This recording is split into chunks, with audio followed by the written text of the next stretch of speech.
Welcome in lecture 18 of industrial engineering, and today we will start a new unit, that is engineering economics and inventory control. And today's topic is break even analysis, जो कि engineering economics का एक topic होगा. And myself Sanjay Tiwari, I am working as associate professor in BN College of Engineering and Technology, Lucknow. Let's move to our course content. Till now we have finished our 2 unit of this subject, and इस 2 unit में हम लोगों ने इन सब topic को discuss किया, जिसमें हम लोगों ने पहले तो ओवरव्यू ऑफ इंडस्ट्रियल इंजीनियरिंग लिया कि ये समझा कि what is production system, what is productivity and so on. And after that ये समझा कि हम किसी फैसिलिटी को कहाँ पे लोकेट करें. मीन्स कहने का क्या था कि हम अपने प्लांट को, अपनी साइट को किस सिटी में, किस स्टेट में एंड किस कंट्री में इस्टेब्लिश करना चाहते हैं, उसके लिए कुछ पैरामीटर्स होंगे. फिर वहाँ जाने के बाद लेआउट्स कैसे कैसे हो सकते हैं जिससे कि हमारी जो वर्किंग हो स्मूथ हो.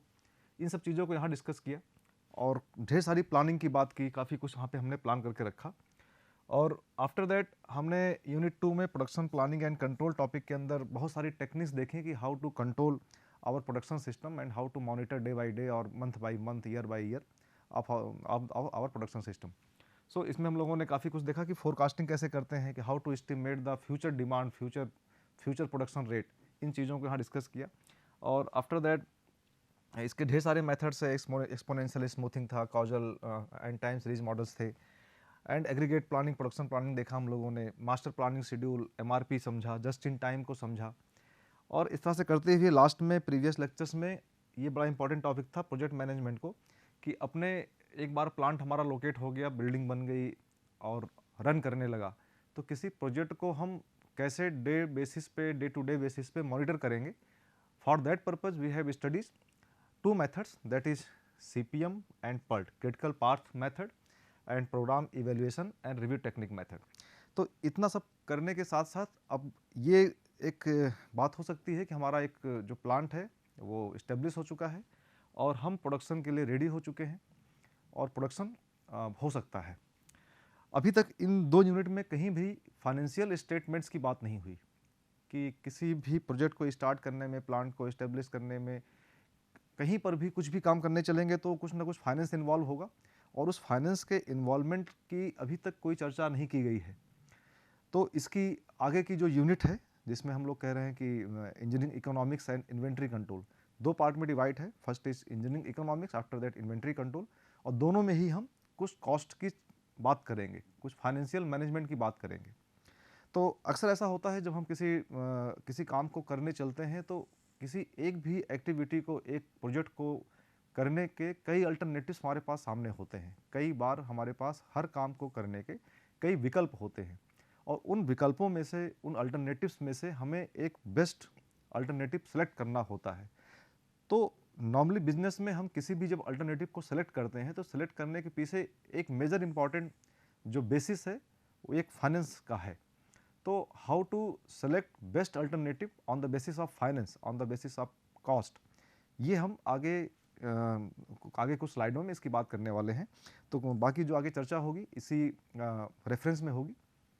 ठीक, तो ये समझा जाए कि व्हाट इज़ इंजीनियरिंग इकोनॉमिक्स, हमें इसकी ज़रूरत क्या है. तो जैसे भी बात हुई कि अल्टरनेटिव को सेलेक्ट करने के लिए हमें इसकी ज़रूरत पड़ सकती है. हमने दो प्रपोजल हमारे पास हैं. किसी प्रपोजल में सम अमाउंट इन्वेस्टमेंट है और कुछ रेट ऑफ रिटर्न है. ऐसे दूसरे प्रपोजल में भी कुछ इन्वेस्टमेंट्स होंगे और कुछ रेट ऑफ रिटर्न्स होंगे जो टाइम पे डिपेंड करेंगे. उन दोनों में से अब एक चॉइस बननी चाहिए कि हम कौन से अल्टरनेटिव्स पे अपने काम को आगे बढ़ाएं.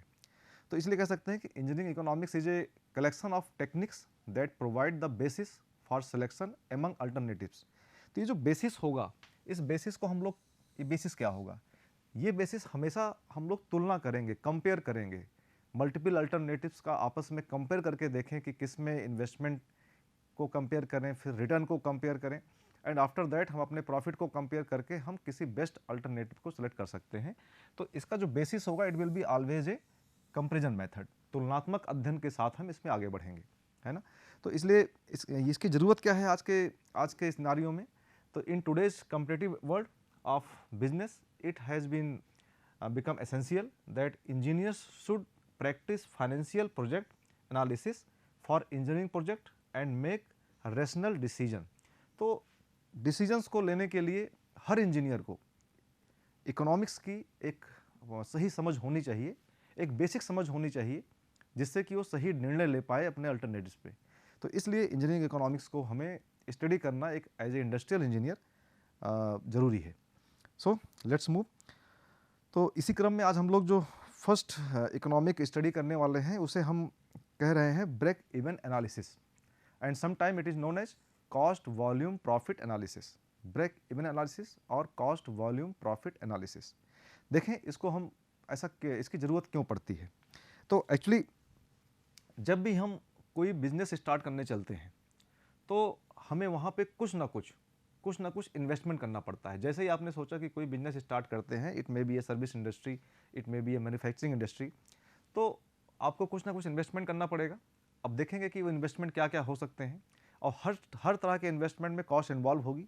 तो एक यहाँ पे कॉस्ट का इनपुट होगा, यहाँ पे आपका इनपुट होगा, काफ़ी ह्यूज अमाउंट में होगा, जिस टाइप से आप बिजनेस को आप प्लान कर रहे हैं, जितने बड़े स्केल पे। और कोई भी बिजनेस जो आपने इन्वेस्टमेंट किया है, तो आपका जो बेसिक एम क्या है, हमारा एम तो यही है ना कि एम ऑफ एनी बिजनेस क्या है, that is to get the profit. तो इट मीन्स जब हम बिजनेस को स्टार्ट करते हैं तो कुछ ना कुछ इन्वेस्टमेंट करना पड़ता है, एंड आफ्टर इन्वेस्टमेंट हमारा मकसद क्या है कि मकसद ये है कि हमें प्रॉफिट मिले, है ना, टू गेट द प्रॉफिट। और प्रॉफिट का सीधा मतलब क्या है, मोटे तौर पे देखा जाए तो प्रॉफिट का मतलब यही है कि जो कुछ हमने इन्वेस्टमेंट किया है और उसके एवज में जो हमें मिलने वाला है, जिसे हम रिटर्न कह रहे हैं, तो उन दोनों के बीच में जो डिफरेंस आएगा, डिफरेंस मतलब रिटर्न ज़्यादा हो इन्वेस्टमेंट कम हो, है ना। जब ये कंडीशन बनती है कि रिटर्न इन्वेस्टमेंट से ज़्यादा है, तभी हमें यहाँ पे प्रॉफिट की बात हम कर सकते हैं, ठीक है। तो ये एक बात समझ में आ रही है कि प्रॉफिट तो तभी होगा जब रिटर्न इन्वेस्टमेंट से ज़्यादा होगा।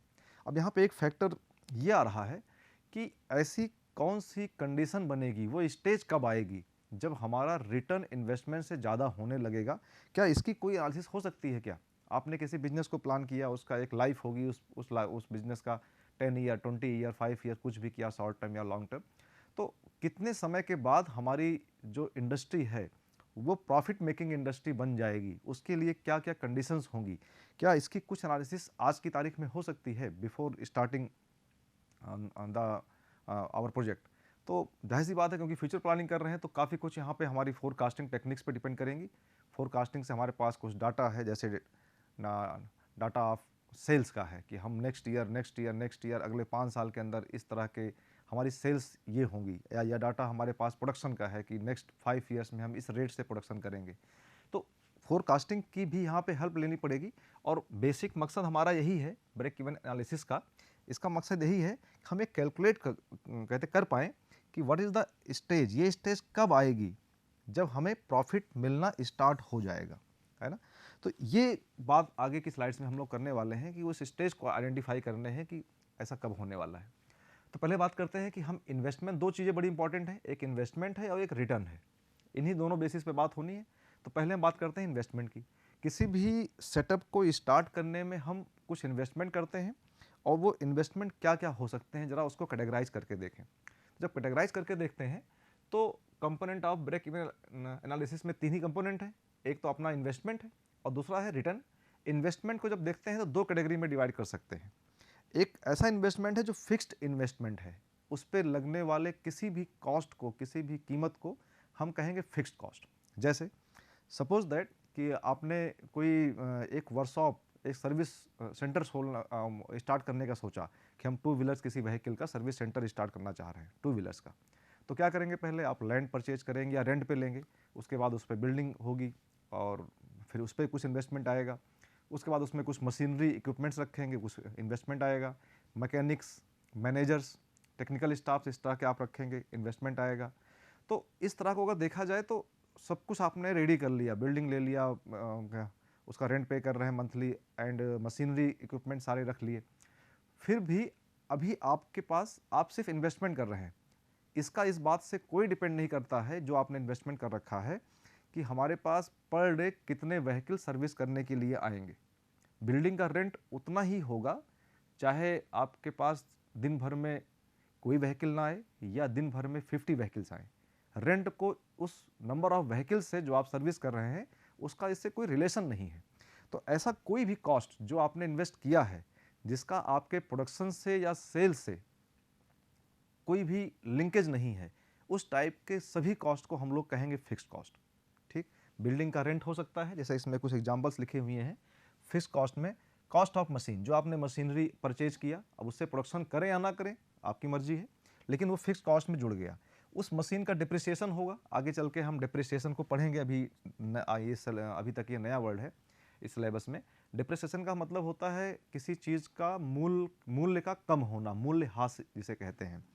तो जैसे आपने एक नई गाड़ी परचेज की, आप भले उसको ना चलाएं पूरे साल भर, लेकिन आफ्टर 1 ईयर उसकी जो अगर आप सेल करने चलेंगे तो वो प्राइस आपको नहीं मिलेगा जिस प्राइस पे आपने सेल किया है। तो 1 ईयर में हर एसेट की कीमत कुछ कम हो जाती है। आप चाहे उस मशीन से मैन्युफैक्चरिंग करें या ना करें, डिप्रिसिएशन तो होना ही होना है। इंटरेस्ट पेड है, आपने इन्वेस्टमेंट कर रखा है, अगर इन्वेस्टमेंट ना करते तो वो मनी बैंक में जमा होती, और बैंक में होती तो कुछ उस पर एक सिंपल इंटरेस्ट ही सही, कुछ इंटरेस्ट मिल रहा होता। इसका मतलब आपने अपने इंटरेस्ट जो आपको मिलने वाला था उसको भी आपने इन्वेस्ट कर रखा है, तो ये भी कांस्टेंट ही रहेगा। आपने 50 लाख रुपीज़ मान लीजिए वर्कशॉप को स्टार्ट करने में लगा दिया है, तो उस पर जो इंटरेस्ट मिलने वाला है वो भी तो ख़त्म हो चुका है। आप चाहे सर्विस करें या ना करें, प्रोडक्शन करें या ना करें, ठीक है, तो इंटरेस्ट पेड भी इसी में आएगा। ठीक, रेंट भी इसी में आएगा। सैलरी जो आपके पास अगर कहते परमानेंट स्टाफ है, रेगुलर सैलरी उनको आप दे रहे हैं, तो आप उनसे नहीं कह सकते कि आज हमारे पास काम नहीं आया तो इसलिए आज आपको सैलरी नहीं मिलेगी, है ना। तो वो कॉन्ट्रैक्ट बेसिस पे नहीं है, रेगुलर स्टाफ है, तो उनको आप सैलरी की बात करते हैं। जो प्रॉपर्टीज़ पे टैक्सेस हैं, कुछ इंश्योरेंस करा रखा है, वो आपको देना ही पड़ेगा, है ना, इंश्योरेंस वगैरह भी देने पड़ेंगे। तो इस टाइप का समझा जाए तो कोई भी कॉस्ट जिस पर प्रोडक्शन का या सेल्स के क्वांटिटी से कोई रिलेशन नहीं है, उसे आप कह रहे हैं फिक्स्ड कॉस्ट। सिमिलरली एक कॉस्ट और है वेरिएबल कॉस्ट। जब आपके पास गाड़ियाँ आने लगीं, तो गाड़ियाँ आने लगेंगी तो कुछ सर्विस पे काम होगा, फिर उस पर कुछ रिकरिंग खर्चे बढ़ जाएंगे। सपोज दैट मशीन चल रही है तो इलेक्ट्रिसिटी का बिल कुछ बढ़ जाएगा, वो नॉर्मल जो ड्यूरेशन है उसके हिसाब से नहीं होगा। तो अब वो इलेक्ट्रिसिटी का बिल जो कि वर्किंग करने की वजह से बढ़ा है, उसको आप कहेंगे वेरिएबल कॉस्ट। जब कोई वर्क नहीं होगा तो बिल नहीं आएगा, ठीक है ना। ऐसे ही अगर आप मान लीजिए सेल्स का है, आपको कुछ डिस्पैच करना है, ट्रांसपोर्ट करना है एक प्लेस से दूसरे प्लेस पे, अगर कोई आपके पास ऑर्डर नहीं आया तो आप ट्रांसपोर्ट कैसे करेंगे, तो transportation cost directly depend on the order, ठीक है। तो इस टाइप की जितने भी कॉस्ट हैं उसको आप कहते हैं वेरिएबल कॉस्ट। जैसे एग्जांपल के देखें, रॉ मटेरियल कॉस्ट, किसी इंडस्ट्री में कोई प्रोडक्शन इंडस्ट्री है, अगर आप मैन्युफैक्चर ही नहीं कर रहे हैं, मैन्युफैक्चरिंग आपका बंद है, तो बिल्डिंग की तो रहेगी ही, है ना, सैलरी आप दे ही रहे हैं, बट रॉ मटेरियल आप नहीं परचेज करेंगे। तो रॉ मटेरियल एक वेरिएबल कॉस्ट है जो कि प्रोडक्शन पर डिपेंड करेगी। Similarly delivery cost, shipping cost, electricity bill, इस टाइप के एट्सेट्रा। तो ये थोड़ा सा वो कहते हैं अपना एक्यूमेन यूज करते हुए देखना पड़ेगा कि कौन सा कॉस्ट हमारा फिक्स कॉस्ट है, कौन सा वेरिएबल कॉस्ट है। तो अगर इन्वेस्टमेंट के नाम पे देखा जाए तो इन्वेस्टमेंट हम इन दो तरीके से करते हैं। एक इन्वेस्टमेंट हो सकता है फिक्स्ड कॉस्ट के रूप में और दूसरा हो सकता है वेरिएबल कॉस्ट के रूप में। तो इस दोनों कॉस्ट को ही हम लोग कह रहे हैं this is the investment, this is the investment. And after that हमें हमें रिटर्न मिलेगा। रिटर्न को ही कह सकते हैं रेवेन्यू। रेवेन्यू मतलब ग्रॉस सेल, आपने प्रोडक्शन किया है तो भी सेल करेंगे, अगर आप सेल्स इंडस्ट्री हैं, आपका स्टोर है तो भी सेल्स करेंगे। तो आपको उसको सेल करने के बाद रिटर्न क्या मिला, ध्यान रखना है, रिटर्न और प्रॉफिट में अंतर है। रिटर्न का मतलब टोटल जो हमें सेल करने के बाद जो अमाउंट मिला उसमें से अगर अपनी लागत को निकाल दिया जाए तो उसे प्रॉफिट कहेंगे, है ना। तो प्रॉफिट का मतलब क्या हो सकता है कि जब इन्वेस्टमेंट किया है और रिटर्न किया है तो रिटर्न में से इन्वेस्टमेंट को माइनस कर दिया जाए, ये हमें वापस मिला है और ये हमारी लागत है, तो जो आएगा वो प्रॉफिट आएगा। इसलिए प्रॉफिट को रिटर्न से कंफ्यूज करने का, मिक्स करने की ज़रूरत नहीं है, ठीक। तो आगे देखते हैं कि इन सब डाटा से फिक्स्ड कॉस्ट, वेरिएबल कॉस्ट, जो कि इसको हम टोटल कॉस्ट कह सकते हैं, टोटल इन्वेस्टमेंट कह सकते हैं, आगे चल के इसको हम टोटल कॉस्ट लिखेंगे, और रिटर्न के बेसिस पे हम क्या ये स्टेज पता कर सकते हैं कि जब हमें ब्रेक इवन पॉइंट मिल जाए, वो अवस्था मिल जाए, वो स्टेज मालूम कर पाएँ जब हम प्रॉफिट मेकिंग इंडस्ट्री बन जाए, ठीक है। तो आगे के कुछ स्लाइडों में यही बात होने वाली है। पहले बात करें what is break even point. ये बात समझ में आ चुकी है इतने डिस्कशन से कि the break even point means the level of output और सेल्स, लेवल ऑफ आउटपुट और sales at which neither there is any profit nor loss. मतलब वो पॉइंट, वो समय, वो पल, वो अवस्था जब हम हमारा रिटर्न बढ़ते बढ़ते इतना हो चुका है कि हमारे इन्वेस्टमेंट को मीट आउट कर पा रहा है। इसका मतलब क्या है, अब हम अपनी इंडस्ट्री के, अपने सेटअप के, अपने वर्कशॉप के, अपने स्टोर के जो रिकरिंग खर्चे हैं, रेंट है, सैलरी है, बिजली का बिल है, इन सब को हम अपनी जेब से ना देते हुए जो हमें रिटर्न मिल रहा है उससे पे आउट कर पा रहे हैं। ऐसा जब स्टेज आ जाए कि अब अपनी जेब से कुछ नहीं लग रहा है, तो हम, इसका मतलब हम कुछ इन्वेस्ट भी नहीं कर रहे हैं और ना ही हमें कुछ प्रॉफिट हो रहा है। तो वो जो पॉइंट आ गया, आफ्टर दैट अगर एक यूनिट भी सेल होती है तो हम कहेंगे कि हमें एक प्रॉफिट रेंज में अब जा रहे हैं। तो it means break even point को सिंपली डिफाइन कर सकते हैं कि वो पॉइंट जिस पर neither there is any profit not loss, ना तो कोई प्रॉफिट है और ना ही कोई लॉस है ना। सिंपल कह सकते हैं कि total expenses will be total return, है ना। अब इस एक्सपेंसेज में जो आपने एक बात कर रखी है कि इसमें फिक्स्ड कॉस्ट भी शामिल होगा और वेरिएबल कॉस्ट भी शामिल होगा, तो इसको अगर मिट आउट कर पाते हैं तो उस स्टेज को कह देंगे ब्रेक इवन पॉइंट। और इसका मतलब क्या हुआ, this means that you are bringing in the same amount of money you need to cover all your expenses and run your business smoothly, है ना। अपने बिजनेस को स्मूथली रन करने के लिए आपके पास सफिशियंट अमाउंट मनी बिजनेस ही create करके दे रहा है, ठीक है। अब जरा देखें इसको कैसे हम लोग निकालने, कैसा कैलकुलेट कर सकते हैं, किस तरीके से ब्रेक इवन पॉइंट को आइडेंटिफाई, फाइंड आउट करने के मेथड्स क्या हो सकते हैं। तो इसको दो तरीके से देखेंगे, एक तो थोड़ा सा ग्राफिकल अप्रोच से देखेंगे, थोड़ा सा विजुलाइज होगा, समझ में आएगा। आफ्टर दैट इसको कुछ इक्वेशंस के फॉर्म में देखेंगे, ठीक। तो हमारे पास तीन तरह के कंपोनेंट हैं, fixed cost, variable cost and return. Fixed cost, variable cost तो एक ही है, that is known as investment. फिर बात करते हैं कि जो हम इसमें एजम्पशंस, मेजर एजम्पशंस ले रहे हैं, बाकी आपको बुक में और भी दिख जाएंगे, कि the price of the product is assume to be constant. जितने समय की हम बात करने चल रहे हैं, अगर अगले साल 2 साल के अंदर हम अपने ब्रेक इवन पॉइंट को पाने की बात कर रहे हैं, तो हम ये एज्यूम करके चलेंगे कि अगले साल भर या 2 साल जो भी टाइम है उसमें हमारा जो यूनिट प्रोडक्ट का कॉस्ट है दैट विल बी कांस्टेंट, वो चेंज नहीं होगा, है ना। लेकिन ऐसा होता नहीं है, रियल में तो कुछ ना कुछ चेंज होता है। रियल में तो कस्टमर कुछ बार्गेनिंग भी करता है, वहाँ भी कुछ डिस्काउंट भी देने पड़ते हैं, तो वो सब अभी और एडवांस स्टडीज़ में हम लोग देखेंगे। अभी सिंपल तरीके से देखें कि एजम्पशंस ये लेके चल रहे हैं। दूसरा है कि the volume of sale and volume of production are equal, means हम जितना प्रोड्यूस कर रहे हैं वो टोटल हम सेल आउट कर रहे हैं, हम कुछ अपने पास स्टोर में रख नहीं रहे हैं, है ना। ये भी ऐसा होता नहीं है, नॉर्मली डिमांड से प्रोडक्शन थोड़ा हाई रखा जाता है कुछ अनसर्टेनिटीज़ को मिट आउट करने के लिए, कभी अचानक डिमांड बढ़ जाए तो क्या करेंगे, है ना। तो यहाँ पे एज्यूम किया जा रहा है कि हमारा प्रोडक्शन और सेल आपस में सेम होंगे, ठीक। अब जरा देखते हैं कि इसको ग्राफ से कैसे समझें। तो हमारे पास दो तरह की कॉस्ट है, एक को आपने कहा फिक्स्ड कॉस्ट। फिक्स्ड कॉस्ट का मतलब क्या है, अगर देखें यहाँ पे कि एक्सिस, हमने दो एक्सिस लिया है, एक्स एक्सिस पे हमने क्वांटिटी लिया है, क्वांटिटी ऑफ प्रोडक्शन और क्वांटिटी ऑफ सेल, कोई भी हो सकता है। अगर कहते हैं सर्विस इंडस्ट्री है, कुछ सेल कर रहे हैं, हमारा स्टोर है, एक दुकान है, तो वहाँ पे सेल हो सकता है। अगर मैन्युफैक्चरिंग का काम कर रहे हैं तो उसे हम वहाँ पे प्रोडक्शन की बात करेंगे। तो इस एक्सिस पे कितनी क्वांटिटी प्रोड्यूस कर रहे हैं या कितनी क्वांटिटी हम सेल कर रहे हैं, इसकी बात कर रहे हैं। और इस पर, इस एक्सिस पे, वाई एक्सिस पे हम लोग क्या ले रहे हैं, जो भी उसको प्रोड्यूस करने में या सेल करने में जो कॉस्ट इन्वॉल्व है, वो कॉस्ट हो सकता है, जो भी प्राइसिंग की बात हो रही है, चाहे वो रिटर्न का बात हो, वहाँ भी पैसा मिलने वाला है, चाहे इन्वेस्टमेंट की बात हो, तो investment and return are shown on Y axis, ठीक है। अब ये सारी चीज़ों को जरा इस पे करके देखते हैं। पहली बात करते हैं फिक्स्ड कॉस्ट की। फिक्स्ड कॉस्ट को आपने क्या कहा कि ये कॉस्ट हम कितनी क्वांटिटी सेल कर रहे हैं या कितनी क्वांटिटी मैन्युफैक्चरिंग कर रहे हैं उस पर डिपेंड नहीं करता। जैसे रेंट है तो रेंट डिपेंड नहीं करेगा आप चाहे मैन्युफैक्चरिंग करें या ना करें, दुकान का रेंट जाना ही, चाहे आपका एक भी प्रोडक्ट, एक भी यूनिट सेल आउट हो या ना हो, ठीक है। इट मीन्स कि फिक्स्ड कॉस्ट जो आपने इन्वेस्ट किया है उसका उस क्वांटिटी से कोई रिलेशन नहीं है, that is independent from the quantity, ठीक।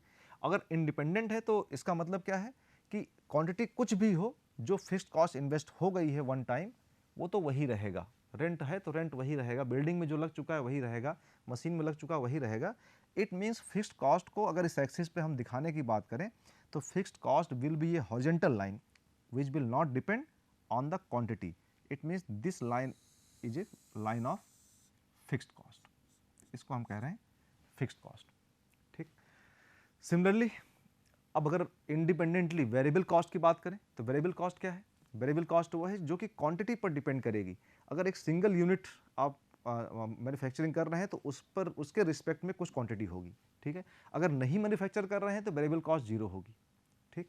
ऐसे ही अब ये लीनियर आपका रिलेशन है कि 1 क्वांटिटी पे अगर वेरिएबल कॉस्ट 2 रुपीज़ है तो 10 क्वांटिटी पे 20 रुपीज़ होगा, ये लीनियर रिलेशन होगा। इट मीन्स अगर इस वेरिएबल कॉस्ट को हम प्लॉट करने की बात करें तो क्वांटिटी अगर जीरो होगी तो वेरिएबल कॉस्ट जीरो होगा, जैसे जैसे क्वांटिटी बढ़ेगी वेरिएबल कॉस्ट बढ़ता जाएगा। इट मीन्स लीनियर रिलेशन होगा। तो इंडिपेंडेंट फिक्स्ड कॉस्ट की लाइन ये है और इंडिपेंडेंट वेरिएबल कॉस्ट की लाइन कह सकते हैं कि एक लीनियर रिलेशन है, स्ट्रेट लाइन होगी जो कि ये होगी, इसे हम कह रहे हैं variable cost, fixed cost and variable cost, ठीक है। लेकिन अब हम बात जरा करने चल रहे हैं कि टोटल इन्वेस्टमेंट की। जब हम टोटल इन्वेस्टमेंट की बात करते हैं, टोटल कॉस्ट की बात करते हैं, तो it is the summation of fixed cost plus variable cost, ठीक।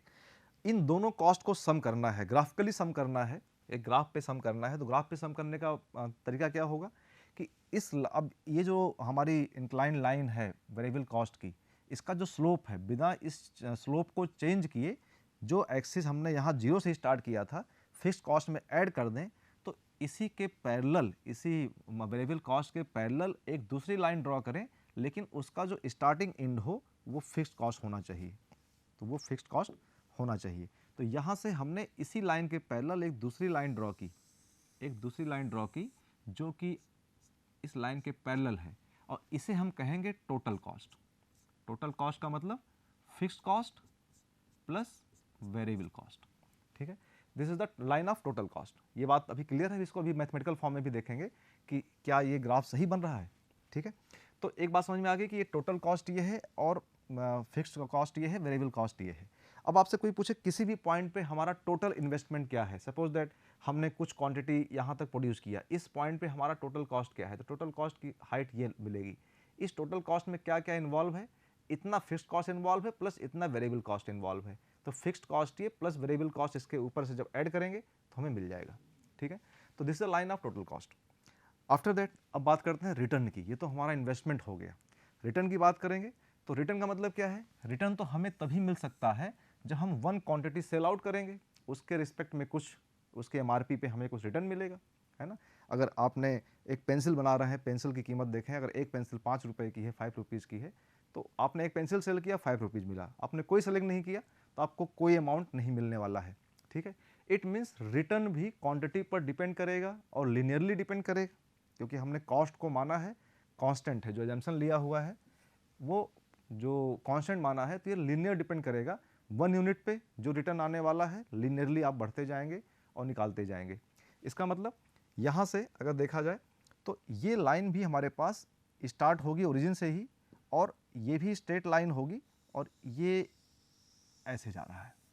This is the return, line of return, ठीक है। तो अब दो लाइनें हमारे पास इंपॉर्टेंट है, एक this line and this line.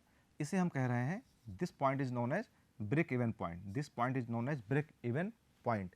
इसमें अगर ध्यान से देखा जाए तो इस पॉइंट के नीचे की अगर बात करें, ये जो एरिया आ रहा है दिस एरिया इज, है ना, इसमें दिखाई पड़ रहा है कि जो टोटल कॉस्ट है, टोटल कॉस्ट जो इन्वेस्टमेंट है that is higher than return. लेकिन इस रीजन में दिखाई पड़ रहा है कि return is higher than total cost. It means this is a profit region, ये प्रॉफिट रीजन शुरू हो गया and this is a loss region, ठीक है। और इन दोनों के बीच में ये जो पॉइंट है इस पर आप कह सकते हैं नो प्रॉफिट नो लॉस। तो this is known as break even point, this is known as break even point.